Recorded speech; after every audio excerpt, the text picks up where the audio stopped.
On May 5, the coffee truck service Coffee Great revealed that actors Gong Yoo and Lee Dong-wook have shown their support for Kim Go-eun with the coffee truck.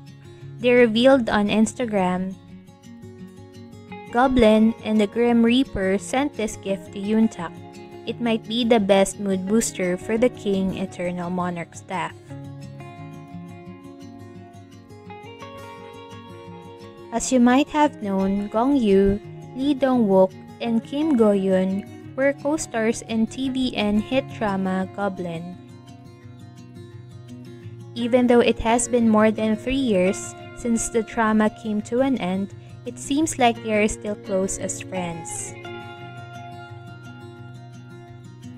Not to mention, fans are all excited to see how the three remain close.